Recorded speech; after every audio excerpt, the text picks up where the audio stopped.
Alors, salut cette équipe, donc je me présente, je m'appelle Jonathan, j'ai 37 ans. Ça fait plus de 15 ans que je suis passionné par le monde de la photo. J'ai fait pas mal de photos de mariage. À côté de ça, j'ai une entreprise en fait où j'apporte des vélos électriques d'une jeune marque française qui s'appelle le Vélomad. Et en fait, je me suis rendu compte pour mettre vraiment en avant l'aspect esthétique de ces vélos, la photo c'était bien, mais la vidéo c'était encore mieux. Donc c'est pour ça que je suis passé du monde de la photo au monde de la vidéo.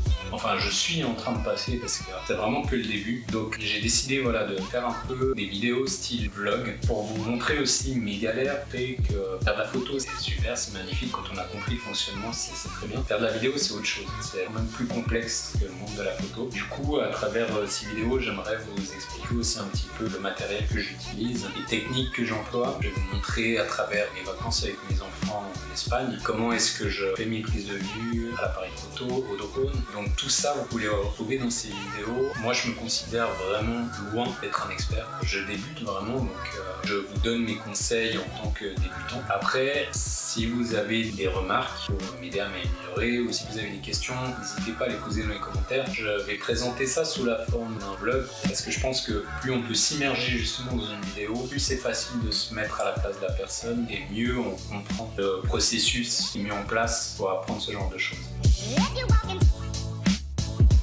Alors, au niveau des objectifs que je vais prendre pour partir en Espagne, je vais essayer de me limiter au maximum. Là, on sera sur 5 objectifs, y compris celui qui est sur l'appareil photo. Donc c'est un D Mark III qui a déjà quelques années mais qui fonctionne encore très bien. Sur l'appareil photo, il y a un 24 septembre de Tamron. C'est un objectif qui est assez polyvalent parce que autant il peut offrir un champ assez ouvert et autant je peux zoomer pour faire comme maintenant une petite vidéo où je montre les objectifs. Donc très bon objectif pour faire de la vidéo, très polyvalent. Ensuite, là je vais prendre le 50 mm, donc celui-ci c'est le basique de chez Canon qui ouvre à 1.4, donc un objectif assez lumineux. C'est bien pour photo de portrait, il offre un très bel arrière-plan.